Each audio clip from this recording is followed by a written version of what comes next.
What's going on, everybody? This is Chris Classic dropping a car vlog. Hope you guys are having a wonderful day. If nobody tells you today, remember that God loves you, Christ loves you, and I love you as well. Praying for you guys. Make sure you subscribe to the Taking Home podcast, where I talk about professional wrestling topics. I interview wrestlers and I put up my matches. As Classic, y'all, for a professional wrestler of 13 years. Make sure you also subscribe to C3 Ultimate Wrestling. That's me and my wife's professional wrestling company that we will be getting back August 30th at the 11th hour. Dyer, Indiana, Harold's private venue. Get your tickets on Eventbrite. They are $5 off, but they'll be $5 more at the door. So you can get tickets at the door. You know, if you want to just go and, just support, you can always pay more at the door. Bars. I watched WWE Evolution 2025, so you don't have to. No, I'm just joking. Randomly, those videos be funny and like disrespectful at the same time. Like, if it's something that's really bad or the preconceived notion of that is gonna be bad, it'll be like, hey, I'll watch this so you don't have to. But anyway, obviously a lot of people watch WWE Evolution. Sorry, Arshawn, I did watch it and I did like what you said about it. I'm not gonna watch all in, but I did watch it and I'm gonna talk about it. All in all, the event was an event. It was just sort of like Saturday night's main event. Not saying that it wasn't special, but it was just an event. It was a lot of matches. Good for them. They said a lot of people bought tickets at the last minute, which is also a good thing. I know a lot of people are debating if it was sold out or they added people and stuff like that. It's just a part of the business. So I'm going to try to go through all the matches. Then I'm also going to talk about should they have a yearly event, because some people say that they should have a yearly event. Becky Lynch defends against Lyra and Bayley. Solid between these three women. One takeaway I didn't like is that, Becky has been like the manipulator and like the bully and all of this stuff, and then they were the first match, and then for some reason they were all like hyping the crowd up because women's evolution, and it's just like, hey, no, y'all are doing stories now. Story time.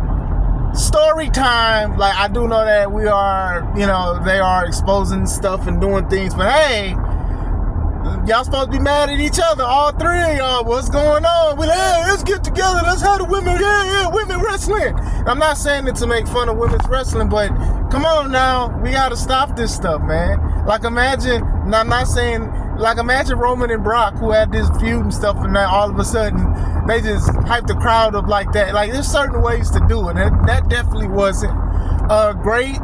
Back and forth between them. I think they all had a time to shine between all three women. Dive out spots, manhandle slams, Bailey to bellies, and things like that. I think a lot of the match, it was solid. I did like how I think Bailey hit Lyra with the Rose Plant, and then Becky did some roll up, and I love that roll up. Like, when people study wrestling shows and stuff, sometimes they take the wrong stuff away. I think if you are a smaller wrestler, I think that y'all should adopt stuff like that, because it was out of nowhere. I think even the crowd was like, whoa.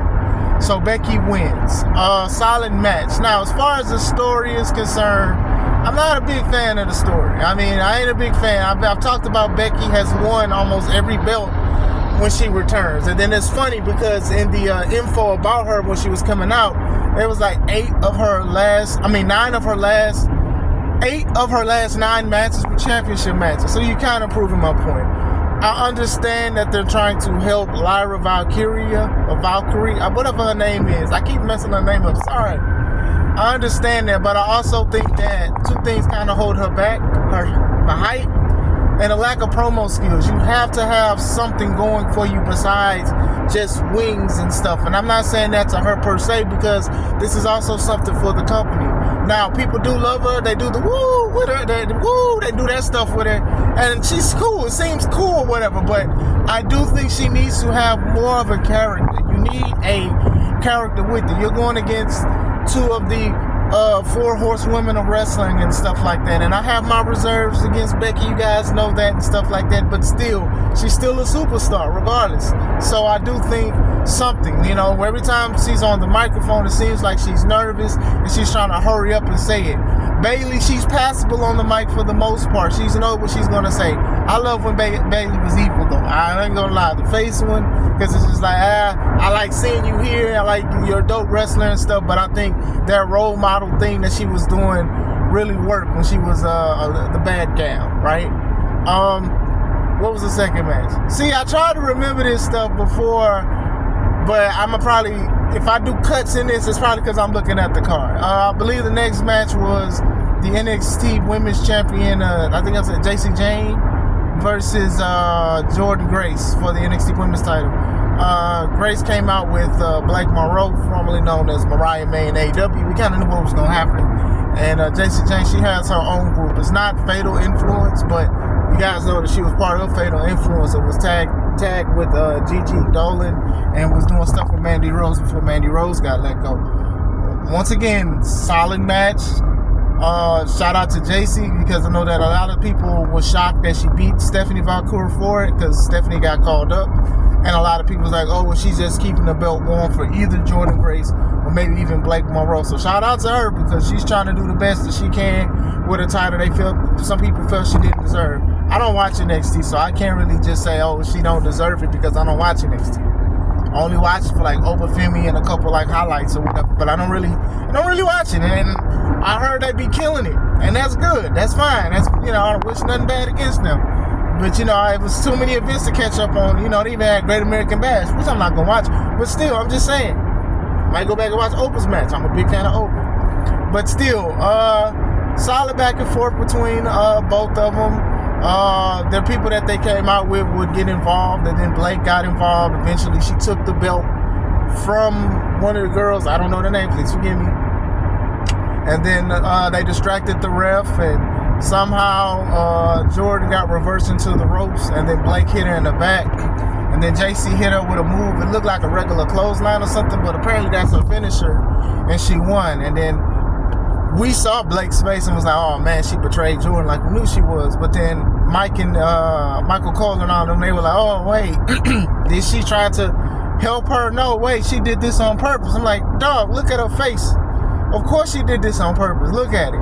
I would have did it a little bit different and a little better, but hey, it is what it is. JC Jane is the winner. Blake gave her the belt. Before she walked out, she put a finger in her mouth and then left. And then it was like a long, weird shot of Jordan, who was bleeding, just like looking and menacing at Blake. And then JC just walking around with the belt. And then Blake was just standing there. I don't know if it was a cue or something, but it definitely felt a little awkward. Because I'm like, if I'm Jordan, why don't I just run and get Blake? Because Blake is right there, and I'm sure she had like heels or something with those long boots she had on. I'm just saying, like, hey, why would I just stay right there? But hey, still, hey, it is what it is. Third match. Jeez, y'all, it's nothing against these people. It's nothing against these people. I believe the third match was Tiffany Stratton versus Trish Stratus. This came out of nowhere because Tiffany called Trish out and said, I wanted to go against you. Trish Stratus, like I said, final boss legend status. That means they really, really like you. Some of the older women who are considered legends and stuff like that, some of them can still wrestle, some of them look different, or some of them just retired and stuff like that. So like I said, Trish still looks good, and she can still put on a great performance and stuff like that. Going against Tiffany now, they're reverting Tiffany to being the mean girl and stuff like that that she should have always been. I don't think trying to make her a good person just because people like her, I don't think that worked. So now, she was mocking the people and stuff, and then, she's been talking back to people who've been dissing her and stuff. She called a black guy a boy. Hey, you gotta watch that, Tiffany. Like, hey, you on the radar? People talking about you already. But still, solid match between both women. I think they did great. The crowd was hot for a lot of the matches. They were chanting, "This is awesome! This is awesome!" And this is not the third match, but we're gonna talk about this and then go with the third match. I told you guys, I'm trying to remember it in order, but hey, still, I thought the match was solid. I liked Trish's gear. It had like the emblem of the old women's championship, the title she used to fight back and forth against women like Lita, Victoria, Jazz, and stuff like that. It was pretty good, solid match. The end game, it was like Tiffany tried to do her moonsault. Trish got out of it. She would try to do the stratisfaction and stuff, and Tiffany kicked out. Trish tried to do a moonsault on her own, and then Tiffany, she tried to do that little flippy move where she does the Alabama slam going into her best moonsault, and I think that like Trish was confused and they wasn't ready, but you know, they recovered that quick. It's just a small thing I caught, and Tiffany did the moonsault and she beat Trish. Only takeaway was Trish going for the moonsault. It was like so random. It was like, okay, you just put your knees up to stop her moonsault. You did your bulldog, and then you're like, okay, well, let me get up and do it. And it's just like, okay, I was all right. It was impressive that she can do a moonsault still. I mean, I don't even remember her ever doing a moonsault, but still, very solid. The crowd said, thank you, Trish. Trish has been saying it might have been her last match ever. If it is, hey, job well done. I believe the third match was that tag match for the women's tag championships. It was Rock and Rocks. That's what they should be called. Rock and Rocks versus, what is it, Charlotte and Alexa versus Sol Ruka and Zyra. Please forgive me. I know her name, but I can't pronounce it now. And dang. It was so many people in this match. It was so many. Asuka and Kairi Sane, Kabuki Warriors. I think it's Zyra. If I'm saying your name wrong, I'll apologize. A couple things that I noticed was that, okay, this is a lot of women. Other thing is, I haven't seen much of Sol Ruka's matches, but dog, it looked like she wear drawers when she wrestled. I was like, is she wrestling in underwear? I was like, what is going on here? I know that like a lot of people love her move, the Soul Snatcher or whatever. But still, I was like, is she wearing underwear? I was getting distracted. I was like, I had to clutch my pearls a couple times. Like, what's going on here? Anyway, solid match between all of the women. The women had a time to shine. I'm not going to speak much about it, but they had some highlights was that, like, Charlotte saved Alexa from getting speared. Near the end of the match, Roxanne and Raquel, they dominated. I liked how they did that as champions. They champions for a reason. So I think that they put that together pretty nice. Then they showed that like Raquel was giving like Roxanne like a pat. Hey, you good with me. I like you. You good. Very good match. Sol Ruka wearing drawers is definitely distracting me, but still solid match. Then it was the four-way. Then it was the Trish and Tiffany match, and then I believe it was Jade and Naomi with Bianca refereeing. Hey, I'm gonna just say what I remember at this point. Anyway, I thought this match was pretty good. Bianca was the referee. Bianca was a little distracting because obviously she was talking to them about certain things that's being next, because it's like you're supposed to be mad at Naomi, but like you're talking to Naomi, like we see you talking to Naomi, we see you whispering to Jade and stuff like that, and it was just a little weird. It was just like, okay, why are you by Naomi so much? You're not saying get up or get in the ring or nothing. Like you're down there like you're praying for the lady, like you praying like I thought she was trying to stop her from going with Uncle Charles on a Crossroad video. So I was looking at that a little bit. They did weapons and stuff like that, and obviously that was good because it was a no holds barred match. Jade hit Bianca with a camera. They was hitting each other with weapons and chairs and all of that stuff and trash cans. Very solid match. The only thing I really didn't like was the end, was the jaded. I hate the assisted, because that's what it was. I hate the assisted jaded off of the top rope, because it never looks right. It never looks solid. Like Jade is sitting down and these people are like literally being careful, going one by one to step on top of the ring ropes so they can do the face plant. So by the time Naomi did it, Jade had already put her hands on Naomi's legs, and then they just jumped. So it was like Naomi just jumped to her demise. So I'm not a fan of it. I understand it, and I'm sure there's like a solid way to do it, but that ain't it. And that's how Jade won. When Bianca rose Jade's arm, they was looking awkward. I like that. I do like how they sell their face when it comes to those kind of things. So pretty nice match. I do think that Jade still needs a little bit more polish. I'm not even gonna lie to y'all. It's just with certain things. You don't do certain things, and there's certain things that you do. Still enjoy her, still like her, but I think she needs to, like, to me, it's like you have to get certain things at a certain point, right? And I think she has improved, but now it's like, hey, we need to do, I think they need to do a little more, in my opinion. I know she's the number one contender for one of the titles, so I think they do need to have, like, definitely a little more. Battle Royal, I'm not going to speak much on the Battle Royal. Battle Royal was decent. The winner was Stephanie Valcour. Her and Lash were the last two people. Lash impressed people, picked up Nia Jackson, stuff like that. And like I said, just to give women an opportunity to wrestle on the card, it was fire. Stephanie can't speak English. Stephanie talked to Stephanie, and Stephanie McMahon tried to speak Spanish, and then Stephanie Valkyrie tried to speak English, and it just didn't work. But still, shout out to her. She goes has a championship match at Clash of Paris. Yep, definitely a video cut. I'm at home now. But anyway, main event. Io Sky, the Raw Women's Champion, versus Rhea Ripley for the belt as the main event. They promoted heavy that Rhea has never defeated Io in one-on-one. We look at the match. Obviously, they were one-upping each other and stuff like that. And, you know, these two women are great wrestlers and stuff like that. And, you know, the stuff was solid. But it's like, it's kind of hard for me to just believe that Rhea couldn't just beat Io. I'm not saying it got to be quick or anything like that, but it's like, y'all prompted this lady. She was beating up men, body slamming men, choking them out, bullying them, and doing a whole bunch of stuff, super strong and stuff like that. And, you know, beat bigger women, Raquel and Nia Jackson, stuff like that. So it's just like, the Io thing I can understand and stuff like that, and trying to make Rhea Ripley an underdog is kind of bad in my opinion. Great match, solid back and forth. Eventually, it did feel like they was just doing moves, like taking turns, your turn and your turn.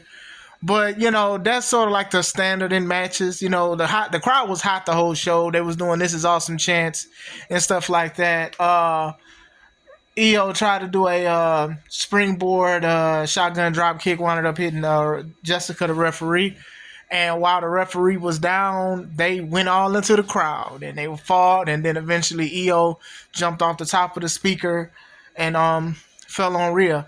That was kind of nice, but at the same time, I'm just sick of referees getting hurt and being out for so long. Like, almost every event, a referee is hurt and they out for a long time.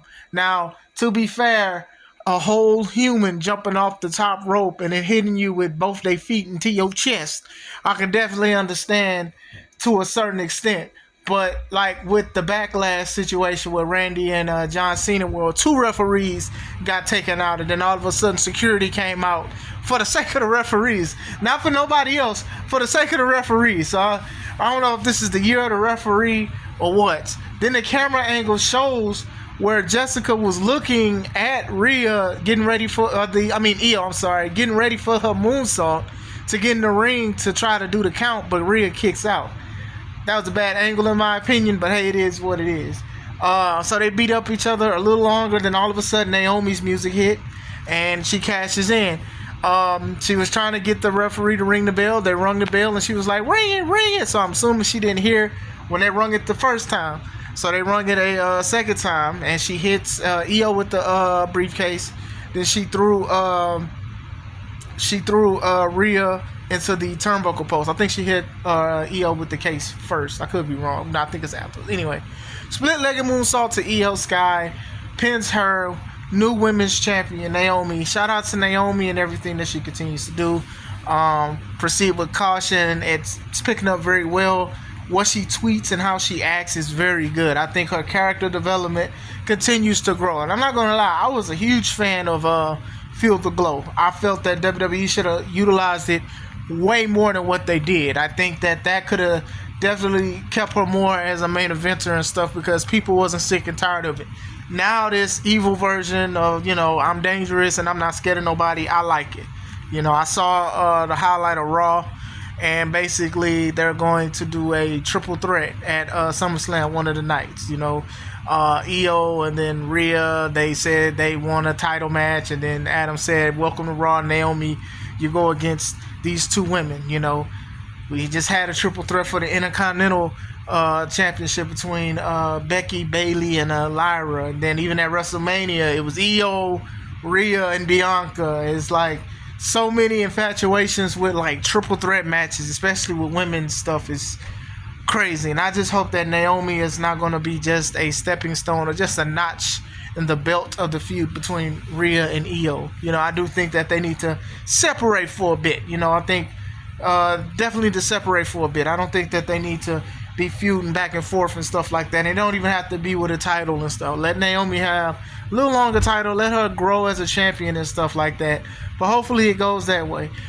Basically, Naomi wins. People are cheering and stuff and happy. Some are booing. And at the end of the match, Rhea and Io are just cool. They pick up. They hug each other. Oh, my gosh, we cool. We all right. It's all right. Oh, man, it's all right. Like, even in, like, the beginning of the match, it was like, they was like, hey, you're pretty good. No, you're pretty good, but we got to fight. Like, no, it's a championship match. Rhea should be ready to take Io's head off because she never beat Io. And Io basically shocked the world by beating Rhea for the belt because everybody thought Rhea and Bianca was going to go against each other at WrestleMania. Like, we should be looking at that kind of stuff instead of, oh, okay, we're friends, we're going to give her all. Because even after, I thought it was weird. It was weird. They held each other. They celebrated, I guess, women's wrestling. And then they walked all the way. Like, the camera really picked up them walking all the way to the entrance and hugged each other again, cheek on cheek, faces. Nothing, not the other one. And that was it. And it was just like, and then the next day, now y'all rivals again, trying to go after the same title. It's just like, ugh. Rhea should be like frustrated, like, oh my gosh, I gotta do this and go through loops and stuff like that. Io, she showed up on Raw smiling and everything. Anyway, still, solid. Both of these events, Saturday Night Main Event and Evolution, they were just solid events, right? Which means great action and stuff like that, but it was some things you probably will talk about, but probably replay value, I probably wouldn't watch neither one of them again, honestly. Unless, like, they put some of the matches on YouTube, and if I want to look at it to study and stuff like that. But it is what it is. Do I think that Evolution should have an event every year? I say why not. I do think that they need to change the formats of the events. I know some people may not like it, but hey, I'm gonna say it. Everybody doesn't need to be on the card. Y'all had a 4-way tag, that's 4 women. Then y'all had the Battle Royal. I don't know how many women was in that Battle Royal, but y'all had that from NXT, WWE, and NXT and WWE, NXT, Raw, and SmackDown, and stuff like that. Some women had a time to shine, and some did not. I didn't know some of them, and some of them I didn't even know they was eliminated until it was announced. But for sure, I do think that, you know, the other PLEs, everybody isn't on the card. And I'm not saying literally that every woman that has wrestled, that has a contract is on the card, but still, you don't need to do that if you're going to do this every year. Now, if you do this like every 5-6 years like y'all did this one, yeah, I can understand that. But yeah, make it feel like legitimate. Like, okay, cool, we celebrate women's wrestling and stuff like that. Now, let's make it a serious event. Make it seem like a women's version of WrestleMania, if that makes sense. It won't be as big, obviously, but still, why not do it like that instead of just saying, hey, women's wrestling, just watch this or whatever like that. But that's how I feel about it. But what do you guys think? Did you guys enjoy it? Did you like it? Did you not like it? What were your favorite parts? What were some parts you could go without? Hope you guys have a wonderful day. This is Chris Classic. Let's take it home.